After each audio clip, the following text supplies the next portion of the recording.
진짜는 시간이 지나면 지날수록 값어치가 올라갑니다. 그런데 가짜는 시간이 지나면 지날수록 폐품 취급을 받고 또 사람들의 관심에서 멀어집니다.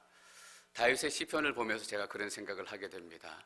시간이 지날수록 다윗의 시편이 우리 마음 가운데 감동을 주고 또 많은 사람들에게 더 많이 읽히는 이유가 거기 있다라고 믿습니다.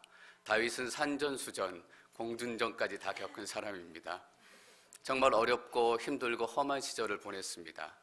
사울 왕에게 죽을 고비를 몇 번 넘기기도 하고 또 아들에게 쫓겨서 울면서 그 예루살렘 기드온 강을 건너기도 하고 어떤 사람보다 험하고 거친 인생을 보냈기 때문에 그 시간을 통해서 만난 하나님, 또 그 시간에 노래했던 하나님의 모습은 그 어떤 사람의 고백보다 진짜 하나님, 진짜 신앙인의 모습일 수밖에 없습니다.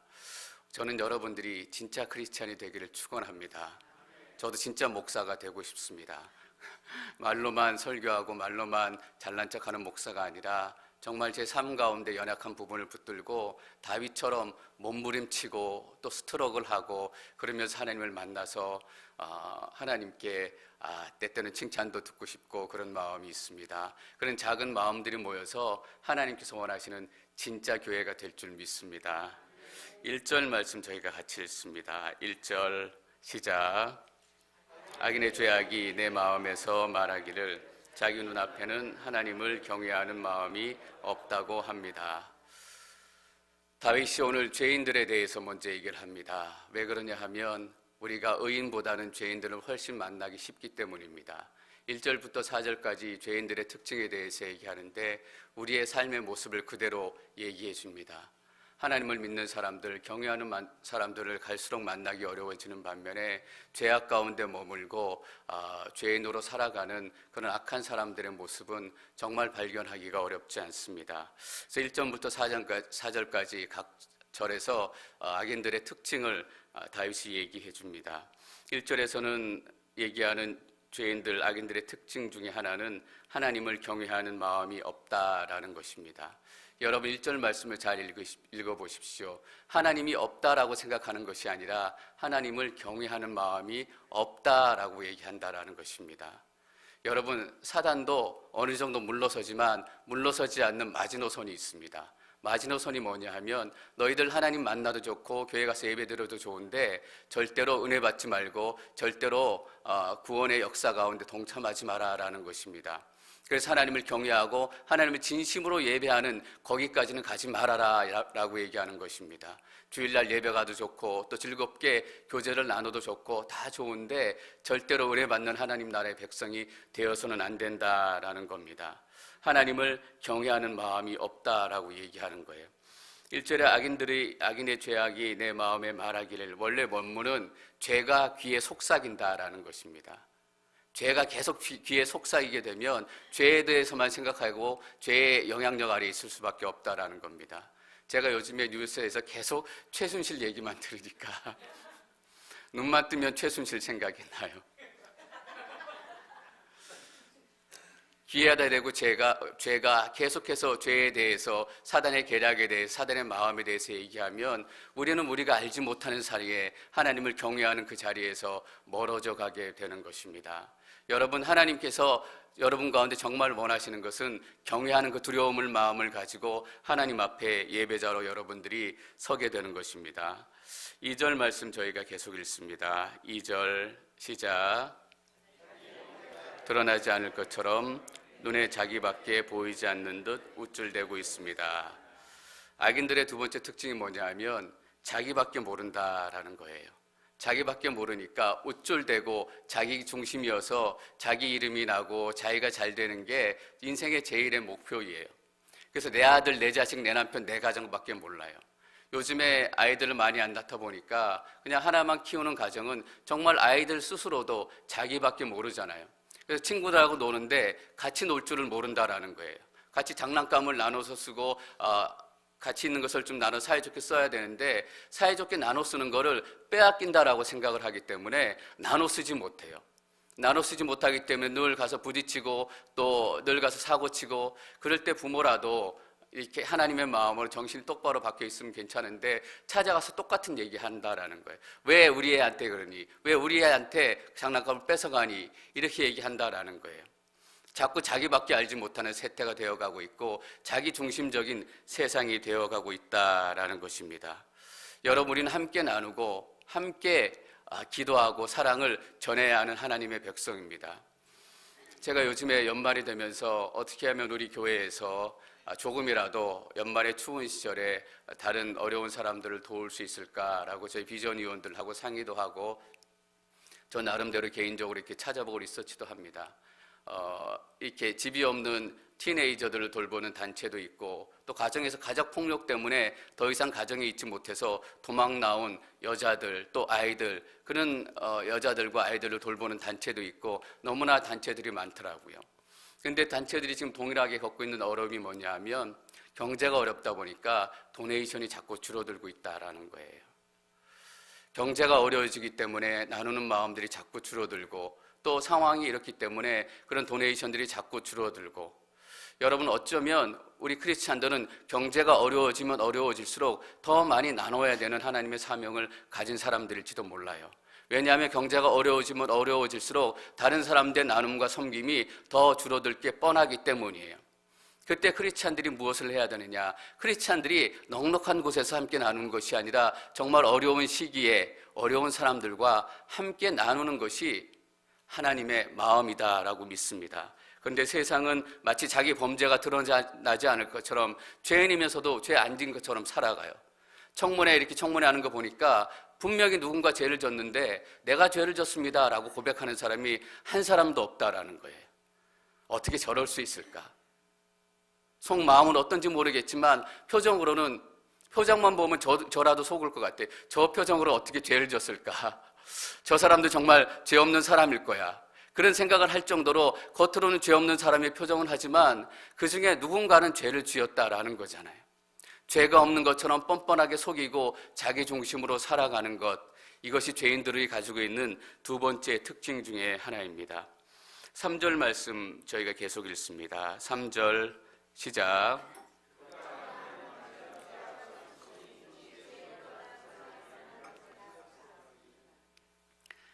이제 다 틀렸어 이런 말이 생각나시죠? 지혜롭거나 선하기는 다 틀렸다라고 얘기합니다. 왜냐하면 그가 하는 말은 죄악이나 속임수밖에 없기 때문입니다. 거짓말하는 사람들 만나면 정말 지치고 힘들어요. 하는 말마다 거짓말인 사람들이 있어요. 이런 사람들 만나면 정말 막 머리가 어떻게 되는 것 같아요. 자기가 드러나기 위해서 자기 중심이 되기 위해서 이것도 거짓말하고 저것도 거짓말하고 우리 아버지가 이런 직업을 가졌습니다. 우리 아버지가 이렇게 높은 사람이었습니다. 다 거짓말이고 내가 이런 시절을 살았습니다. 다 거짓말이더라고요. 그 거짓말을 통해서 원하는 게 한 가지예요. 내가 주인공이 되고 싶다라는 거예요. 내가 다른 사람들에게 주목을 받고 나밖에 모르는 그런 마음이 있기 때문에 거짓말을 통해서라도 그런 일들을 이루어 가겠다라고 얘기하는 거예요. 현대 심리학은 그것을 병이라고 얘기해요. 근데 성경은 뭐라고 얘기하냐면 죄다라고 얘기하는 거예요. 여러분 현대의학, 현대과학, 현대심리학이 얼마나 많은 죄들을 병으로 만들어 놓은지 아세요? 성격장애, 인격장애, 정신장애, 정신이상 이런 것들로 만들어놔서 그 사람들이 죄 지으면 감옥에 안 가요. 왜냐하면 성격장애이기 때문에 정신이 이상하기 때문에 병원으로 가야 된다라는 거예요. 맞아요. 물론 성격장애, 인격장애, 정신적으로 문제가 있으면 먼저 치료를 받아야 해요. 그러나 시간이 가면 갈수록 그 범위가 더 넓어져 가지고 어느 순간엔가는 죄와 정신병이 구분이 안 되는 시대가 올 거예요. 여러분 이게 사단의 전략인 거 아세요? 죄 지은 사람을 불쌍하게만 보게 만드는 거예요. 치료받을 사람으로 보게 만드는 거예요. 여러분 치료받는 사람은 뭐냐 하면 회개할 필요가 없어요. 병이 들어서 죄를 지은 거기 때문에 회개할 필요가 없고 그래서 구원자가 필요가 없는 거예요. 여러분 아세요? 죄는 죄예요. 거짓말이 분명히 죄다라는 거예요. 아내가 파마하고 들어왔는데 뽀글뽀글 아줌마 파마하고 왔어요. 그런데도 야 파마 잘 됐네. 이런 건 귀여운 거짓말이잖아요. 그런 거짓말이 아니라 자기 이익을 찾기 위해서 자기가 한몫 찾기 위해서 그렇게 거짓말하며 살아가는 죄인들이 너무나 많다라는 겁니다. 4절 말씀 저희가 계속 읽습니다. 4절 시작. 잠자리에 누워서도 음모를 꾸미고 스스로 좋지 않은 길에 발을 내디디며 악한 것을 싫어하지 않습니다. 잠자리에 누워서도 음모, 나쁜 생각과 나쁜 계획을 합니다. 잠자리에 누워서도 라는 말을 쉽게 얘기하면 앉으나 서나 음모를 꾸민다라는 거예요. 시편 1편에서는 사도 다윗이 복 있는 사람들에 대해서 얘기하면서 주야로 하나님의 말씀을 묵상하는 사람이로다 라고 얘기해요. 죄인, 악한 사람은 어떤 사람인가? 주야로 자기 이득 볼 것만 생각하는 사람이에요. 어떻게 하면 내가 이익을 차릴 수 있을까? 어떻게 하면 사기를 쳐서라도 돈을 많이 벌 수 있을까? 눈 뜰 때도 눈 안 뜰 때도 그런 생각만 하고 있는 거예요. 스스로 좋지 않은 길에 발을 내디디며 꼭 핑계를 해요. 친구 잘못 만났다고. 원래는 착했는데 친구 잘못 만나서 내가 이렇게 됐다라고 얘기해요. 그런데 실체는 무엇이냐? 스스로 좋지 않은 길에 발을 내디뎠다라는 거예요. 그리고 악한 것을 싫어하지 않는다라는 사람들이에요. 다윗은 1절과 4절에서 악인들의 특징에 대해서 4가지를 설명합니다. 왜냐하면 주위에 악인들이 너무너무 많기 때문입니다. 왜 악인들에 대해서 이렇게 특징을 설명하면서 시작했을까요? 다윗이 그런 인생을 겪어왔기 때문이에요. 나는 하나님을 믿으며 살려고 했고, 나는 사람들을 사랑하면서 살려고 했고, 또 사람들을 용서하면서 살려고 했는데 주위에 있는 악한 사람들이 자기를 가만 놔두지 않았어요. 때로는 죽이려고 했고, 때로는 위협하기도 했고, 때로는 왕의 자리에서 끌어내리려고도 했어요. 그 사람들 가운데 사랑하는 아들도 있었다라는 거예요. 죄가 많은 한 시대에 죄악 또 악인들이 이렇게 융성하고 또 왕성이 부자가 되어가고 성공해가는 시대에 다윗은 그런 질문을 던지게 된 거예요. 하나님, 내 주위에 악인들이 너무나 많은데 나는 동굴에 숨어 살아야 하고 쫓기며 살아야 하는데 저들은 너무나 잘 살고 있습니다. 이 세상이 어떻게 된 것입니까? 제 삶 가운데 소망은 사라진 것이고 이 땅 가운데 하나님의 소망이 다 사라진 것입니까? 라는 질문을 던지고 싶은 거예요. 오히려 그런 질문을 던지잖아요. 하나님, 저는 그래도 약하지만 크리스찬으로 살아가고 싶어요. 어디 가서 복음을 전하고 싶고 어디 가서 사랑을 나누며 살고 싶어요. 근데 너무너무 악한 사람들이 잘 되고 악한 사람들이 아들 좋은 대학 가고 장사도 잘 되고 그런 거 보면 뭔가 잘못된 것 같고 소망이 없는 것 같아요. 하나님, 이럴 때 어떻게 해야 돼요? 다윗이 이 질문을 던지고 싶은 겁니다. 이 질문에 대한 대답을 찾고 싶은 거예요. 이 질문에 대한 대답을 5절과 6절에서 시작합니다. 5절과 6절 말씀 저희가 함께 읽습니다. 5절, 6절 시작.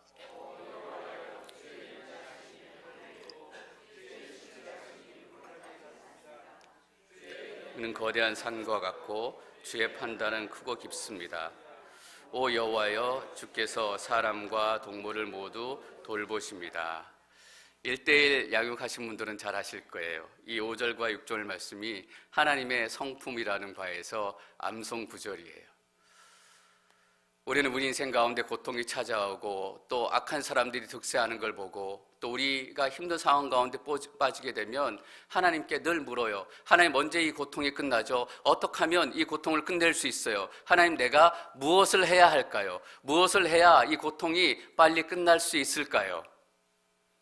제가 40일 기도를 할까요? 제가 금식 기도를 할까요? 제가 헌신을 내서 어디 가서 훈련을 받으면 괜찮을까요?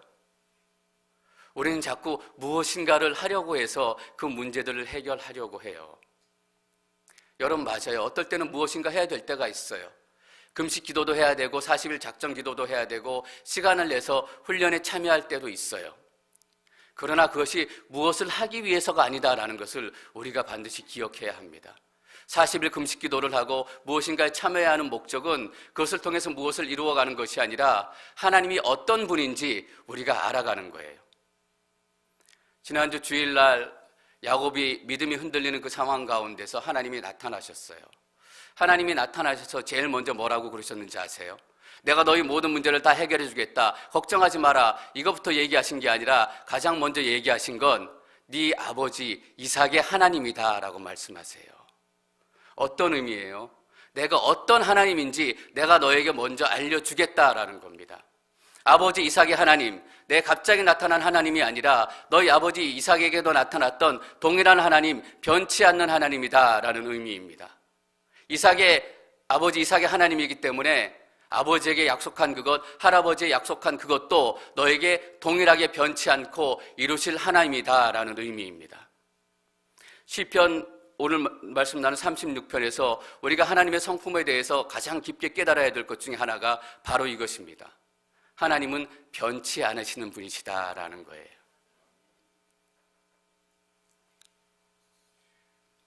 오늘 시편 36편 타이틀은 저희가 읽지 않았는데 타이틀 제목이 이렇게 시작이 돼요. 여호와의 종 다윗의 시, 지휘자를 위한 노래. 자기 자신을 여호와의 종이다라고 표현을 하고 있습니다.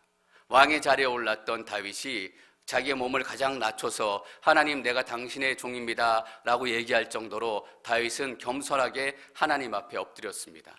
그런데 그거보다 다윗의 겸손함보다 더 중요한 의미가 있습니다. 뭐냐 하면 여호와의 종이다라고 스스로를 불렀다라는 거예요. 여호와라는 의미에는 언약의 하나님이다라는 의미를 가지고 있어요. 그리고 또 하나의 의미는 변치 않는 하나님이다라는 의미가 들어있어요. 한번 약속하시면 변하지 않고 끝까지 지키시는 하나님이다라는 겁니다. 다윗이 여호와의 종 다윗이다라고 얘기했을 때 겸손하게 본인을 낮추지만 가장 자신을 높이면서 얘기하는 거예요. 어떤 의미냐면 내가 절대로 변하지 않는 사랑의 하나님을 내 백으로 가진 그 사람, 그 왕, 내 다윗입니다라고 얘기하는 겁니다. 여러분, 사도 바울이 예수 그리스도의 종된 나 사도 바울은 이라고 얘기했을 때 두 가지 의미가 있습니다. 첫 번째는 예수 그리스도가 가신 그 고난의 길을 내가 동일하게 가면서 예수 그리스도의 사역들을 내가 감당하고 복음을 전하겠습니다. 그 어려운 길을 내가 종의 모습으로 가겠습니다 라고 얘기하는 첫 번째 의미가 있고, 두 번째 의미는 내가 하늘 보좌에 오르신 예수 그리스도를 백으로 얻었다라는 겁니다. 예수 그리스도가 내 백이 되셨기 때문에 다시는 내가 흔들리지도 않고 포기하지도 않게 되었다라는 의미입니다. 왜냐하면 하나님은 변치 않는 하나님이시기 때문입니다. 그래서 5절과 6절에서 하나님은 어떤 분이신지 소개를 합니다. 제가 5절 말씀을 다시 한번 읽겠습니다. 5절 시작. 오 여호와여, 주의 인자하심이 하늘 위에 있고 주의 신실하심이 구름까지 닿았습니다. 시편의 인자하심이라는 단어는 너무나 자주 나와서 다시 설명할 필요가 없을 정도예요. 헤세드라는 말이잖아요. 사랑이라는 말인데 어떤 사랑이냐 하면 변치 않는 사랑이라는 거예요. 약속을 끝까지 지켜내는 사랑이다라는 거예요. 변치 않는 사랑, 두 가지 다 중요해요. 변치 않는 것도 중요하고 사랑도 중요합니다. 변치 않는데 그것이 미움이다라고 하면 큰일 날 일이잖아요. 내 눈에 흙이 들어가기 전 절대 안 된다, 이런 게 아니라 변치 않으시고 약속을 모두 이루어내시고 사랑하시는 하나님이시다라는 겁니다. 어떤 일이 있어도 하나님의 사랑은 우리 가운데 변하거나 조금 더 줄어들거나 바뀌어지지 않습니다. 여러분, 하나님의 사랑을 변화시킬 수 있는 것은 아무것도 없습니다. 하나님의 사랑을 우리에게 떠나게 만들 수 있는 것도 아무것도 없습니다. 군대 가면 고무신 거꾸로 신고 도망가잖아요. 고무신 거꾸로 신는 일도 없으시고, 우리는 가난해지면 사랑도 깨져요. 우리가 가난해졌다고 하나님의 사랑을 포기하지 않으세요. 이런 사람 저 본 적이 있어요. 본인의 엄마인데 너무 본인 엄마가 남다운 모습으로 가니까 아는 척을 안 하는 거예요. 나중에 왜 아는 척을 안 했냐고 제가 물어보니까 창피해서 아는 척을 안 했대요. 우리는 내가 창피할 때 사랑하는 어머니조차도 아는 척 안 할 때가 있다라는 거예요. 그게 우리예요. 여러분, 하나님께서 우리를 창피하게 생각할 때가 있으실까요? 없으실까요? 아니, 없으세요. 우리는 우리가 창피하잖아요. 저는 목사이지만 제가 창피할 때가 있어요. 내가 이 정도밖에 못하나? 내 안에 이런 것들이 있는 거 보면 창피할 때가 너무나 많아요. 근데 하나님은 창피하지 않는다라는 거예요. 창피 때문에 포기하고 떠나지 않는다라는 거예요. 변하지 않는 사랑이 어디에 있어요? 하늘 위에 있다라는 것입니다. 하늘 위에 있다라는 것은 모든 사람이 다 볼 수 있다라는 거예요. 하늘에 고개만 올려서 하늘을 쳐다보면 저 하늘에 반짝이는 별을 우리가 다 볼 수 있는 것처럼 하늘에 높이 높여 있는 하나님의 인자하신 변하지 않는 사랑은 누구나 고개만 들어서 하늘을 올려다보면 다 바라볼 수 있고 다 경험할 수 있다라는 거예요. 어떤 누구도 사랑을 포기하지 않고 하나님의 아들이 된 사람은 하나님께서 끝까지 사랑하세요. 하늘에 있다라는 것은 어떤 의미일까요? 도저히 우리의 지식으로는 상상할 수 없는 사랑이다라는 거예요. 우리의 사랑은 우리의 인간의 성정으로는 다 이해할 수 없는 사랑, 땅이 하늘에서 먼 것처럼 저 멀리 있는 커다란 하나님의 사랑을 얘기해요. 우리는 절대 하나님의 사랑을 다 이해할 수 없어요. 다윗이 이렇게 아름답게 하나님의 사랑하심을 노래했지만 요만큼 알고 노래한 거예요. 요만큼 알고 노래했는데도 다윗의 고백이 얼마나 아름다운지 여러분들 기억하시잖아요. 두 번째 얘기하는 게 뭐냐면 주의 신실하심이 구름까지 닿았다라고 얘기합니다. 이 신실하심이란 얘기도 너무나 자주 나와서 몇 번 제가 설명을 드린 적이 있습니다. 신실하심이다라는 단어는 히브리어로 에무나라는 단어예요. 어떤 뜻이냐면 견디다, 포기하지 않다, 끝까지 버틴다라는 거예요. 하나님께서 우리를 사랑하시기 위해서 끝까지 버텨요. 사람들이 막 손가락질해요. 너 그러고도 크리스찬이냐? 너가 그렇게 살아가고 있는데 하나님께서 너를 구원해 주신다면 하나님은 하나님도 아니다. 하나님 공의 하나님도 아니다. 이렇게 손가락 받으실 때라도 하나님 포기하지 않는다라는 거예요. 끝까지 버티신다라는 거예요. 사람들이 아무리 그것 때문에 하나님을 욕하고 비난해도 내가 사랑하기로 작정했기 때문에 끝까지 버티시고 흔들리지 않고 우리를 사랑하신다라는 의미입니다. 여러분, 이 에무나라는 단어가 언제 처음 쓰여졌는지 아세요? 출애굽기 17장 12절 말씀 저희가 함께 읽습니다. 17장 12절 시작. 모세의 팔이 피곤함에 그가 그 위에 앉게 하고 아론과 훌이 한 사람은 이쪽에서 한 사람은 저쪽에서 모세의 손을 붙들어 올렸더니 그 손이 해가 지도록 내려오지 아니한지라. 여기서 에무나라는 똑같은 단어가 어디 쓰였냐면 제일 끝부분이에요. 그 손이 해가 지도록 내려오지 아니하더라 라고 할 때 이 에무나라는 단어를 써요. 모세가 기도하기 힘들었어요. 지치고. 옆에서 아론과 훌이 받쳐줘서 그 전쟁이 다 끝날 때까지 팔을 내리지 않고 팔을 올리고 하나님께 계속 중보 기도한 거예요. 끝까지 버티는 거예요. 결판 날 때까지. 이게 하나님의 신실하심이에요, 여러분. 결판 날 때까지 하나님은 절대로 포기하지 않고 우리를 향한 사랑을 꺾지 않으신다라는 거예요. 사람은 배신해도 하나님은 배신하지 않습니다. 내가 내 자신을 배신할 때도 있어요. 그러나 하나님은 우리를 배신해요. 네 꼬라지를 보니까 너는 아닌가 보다. 하나님 절대로 이렇게 얘기하지 않는다라는 거예요, 여러분. 사람들이 어떻게 이야기하든 내가 나를 어떻게 평가하든 하나님께서 나를 택하시고 사랑하기로 결정하셨다면 끝까지 버티는 거예요. 끝까지. 우리가 하나님 나라의 온전한 백성으로 영원한 생명을 누리는 그 순간까지 하나님께서는 책임지시고 우리를 불러오시는 것입니다. 하나님의 신실하심도 구름까지 닿는데요. 하늘에 있다라는 것과 마찬가지 의미예요. 누구든지 눈을 들어서 보면 하늘에 구름이 떠가는 것을 다 볼 수 있는 것처럼 하나님을 올려다보면 그 신실하심을 다 경험하고 누릴 수 있다라는 의미입니다. 그러나 땅이 하늘에서 먼 것처럼 하나님의 신실하심은 우리가 이해할 수도 우리가 평가할 수도. 여러분, 하나님은 변치 않으시는 분이십니다. 악인들이 득세하는 세상, 악인들이 잘 되는 것 같고 내 고통은 여전히 줄어들지 않는 것 같은 이 시기에 다윗은 뭘 하라고 얘기하지 않아요. 우리 고통에 대한 해결책으로 다윗이 내어놓는 것은 무엇이에요? 하나님이 변치 않으신 분인 것을 너희가 알아야 한다라는 거예요. 이길 수 있잖아요.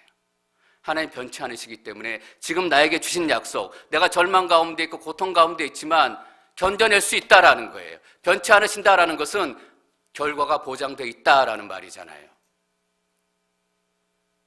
히브리어로 소망이라는 그 말 가운데 또 한편은 어떤 뜻이 있냐면 기다린다라는 뜻이 있어요. 소망은 어떻게 이루어집니까? 기다림을 통해서 이루어진다라는 의미예요. 소망은 반드시 기다리는 시간이 있어야 된다라는 거예요. 사실 우리 이렇게 기도할 때 있어요. 하나님, 내가 고통스러우니까 빨리 끝나게 해주세요. 빨리 끝나게 해주세요. 우리는 빨리 끝나기를 원해요. 그렇게 기도하기도 하고. 근데 여러분, 빨리 끝나지 않을 때가 너무나 많잖아요.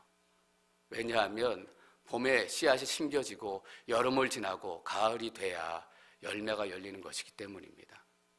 빨리 열매가 열리면 좋을 것 같지만 초여름에 따먹는 포도는 너무 쉬어서 먹지를 못해요. 우리 삶 가운데 어떤 고난의 시간이 시작됐을 때 슬픈 얘기지만 어떤 고난들은 그 시간들을 보내고 지나야 될 때가 있어요. 마치 아브라함이 이삭을 하나님 앞에 바쳐야 하는 그 시간들을 보내야 했던 것처럼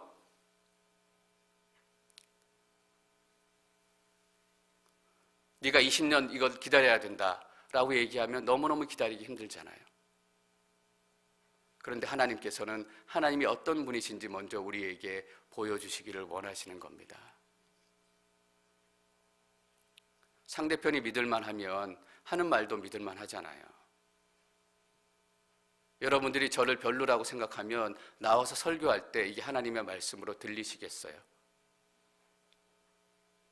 제가 2년 정도 앵커리지 온누리 교회가 여러분들하고 이제 좀 생활을 하다 보니까 다는 모르지만 어떤 분들은 저 말씀하실 때 저런 마음으로 얘기하시나 보다라고 깨달아질 때가 많아요. 그분을 좀 겪고 좀 알게 되다 보니까 저분이 저렇게 말씀하시는 건 좀 더 관심을 가져달라라고 얘기하시는 거구나. 저분이 저렇게 말씀하시는 건 사역이 뭔가 하고 싶다라고 말씀하시는 거구나. 그분이 어떤 분인지 알게 되니까. 여러분, 하나님이 어떤 분인지 알게 되면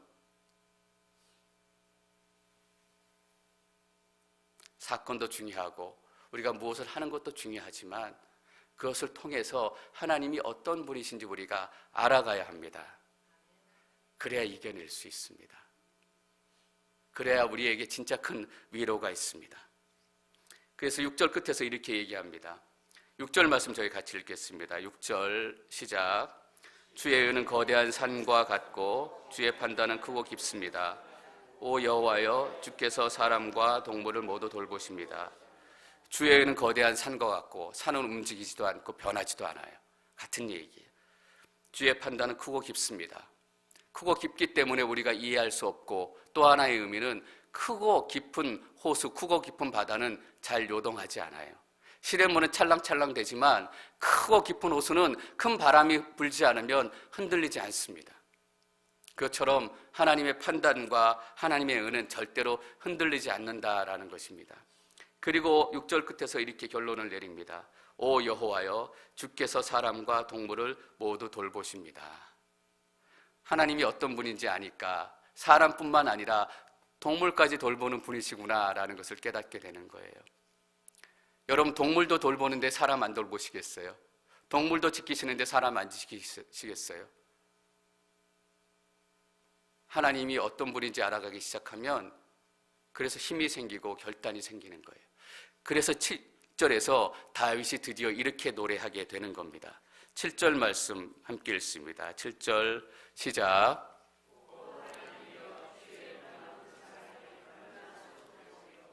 사람의 자손들이 다 주의 날개 그늘 아래 피합니다.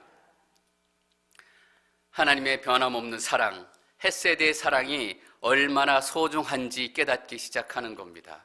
하나님께서 절대로 변하지 않으시고 어떤 일이 있어도 우리 가운데 실망치 않으시고 포기하지 않는다라는 것을 알게 되니까 그 헷세대의 사랑이 너무너무 소중한 거예요. 저희 아버지 어머니께서 제가 어릴 때는 몰랐지만 저를 얼마나 사랑하는지 알게 되고 깨닫게 되니까 그 사랑이 너무너무 소중해져요. 그 사랑이 너무너무 의미 있어지는 거예요. 사람의 자손들이 다 주의 날개 그늘 아래 피합니다.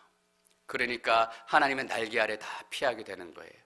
뿅아들이 짹짹거리다가 위험이 나타나면 자기 어미 새의 날개 아래 팍 숨는 것처럼 그렇게 안전하게 숨는 거예요. 여러분, 무수가 그렇게 순한데 새끼하고 있을 때는 조심해라라고 여러분들이 많이 얘기하시더라고요. 어떤 일이 있어도 새끼는 보호하는 거예요. 무수조차도. 하나님 날개 아래 숨게 되면 어떤 일이 있어도 하나님께서는 여러분의 인생을 보호하시고 지키신다라는 것을 믿으십시오. 내 꼬라지가 이렇게 변변치 않은데, 이렇게 찌질한데, 내가 나를 보기에도 이렇게 역겨운데 하나님께서 나를 사랑하실까? 사랑하세요. 놀랍죠, 그게. 8절과 10절까지는 하나님의 사랑을 입은 자들이 어떤 복을 누리게 되는지 설명을 하고 있습니다.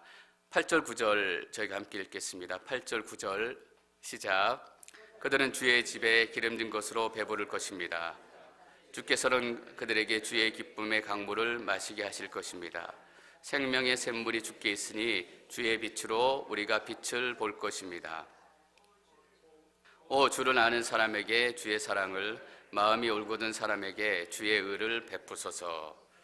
주의 집에 주의 충만한 임재 안에 거하게 된다라는 의미입니다. 여러분, 저는 우리 앵커리지 온누리 교회에 드려지는 예배마다 주의 충만한 임재가 또 임재 가운데 우리가 하나님의 영광을 보기를 얼마나 기도하는지 아세요? 하나님의 집에 거하는 것, 하나님의 임재 가운데 거하는 것, 그것보다 더 좋은 것이 없습니다. 그것이 바로 하나님 날개 아래이기 때문입니다. 주의 임재 아래서 기름진 것으로 우리가 배부를 것입니다. 우리가 주일날 잘 예배 드리고 나서 2층에 올라가서 든든히 밥 먹으면 배부르잖아요. 그 기쁨이에요. 정말 은혜롭게 예배 잘 드리고 주림배도 채우고 하나님의 집에서 우리가 그 풍요로움과 넉넉함을 누리게 될 겁니다. 기쁨의 강물을 마시게 할 것이고 생명의 샘물이 주께 있으니 주의 빛으로 우리가 빛을 볼 것입니다. 주의 빛은 어떤 빛입니까? 생명의 빛, 구원의 빛, 소망의 빛입니다. 우리의 눈으로 볼 때는 칠흑 같은 어둠밖에 없었고 우리의 눈으로 볼 때는 사라지지 않을 것 같은 고통밖에 없었지만 예수 그리스도의 빛을 통해서 이 땅을 바라볼 때 그 땅 가운데 구원의 역사가 시작되는 것을 보게 되는 겁니다. 그 땅 가운데 하나님의 놀라운 일들이 시작되고 생명의 역사가 시작되는 것을 바라보기 시작합니다. 여러분, 앵커리지 해가 너무너무 짧아졌어요. 10시부터 4시까지 해 있는 시간이 그거고 나머지는 다 껌껌해요. 칠흑과 같은 어둠, 이 추위 가운데 예수 그리스도의 빛이 임한다면 저는 분명히 앵커리지 가운데 놀라운 성령의 역사가 다시 한번 나타날 거라고 믿어요.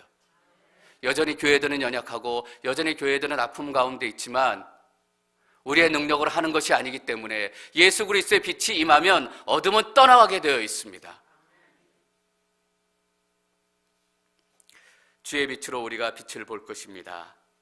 그래서 이렇게 10절에 기도하잖아요. 오 주를 아는 사람들에게 주의 사랑을, 마음이 곧은 사람들에게 주의 의를 베풀어 주십시오. 11절, 12절 말씀 끝으로 읽습니다. 11절과 12절 시작. 하지 못하게 하시고 악인들의 손이 나를 제거하지 못하게 하소서. 범죄자들이 넘어져 있습니다. 저들이 엎어져 있으니 다시 일어나지 못할 것입니다. 범죄자들이 넘어져 있습니다. 벌써 엎어져 있다라는 의미입니다. 그리고 저들이 엎어졌으니 벌써 엎어져 있다라는 것입니다.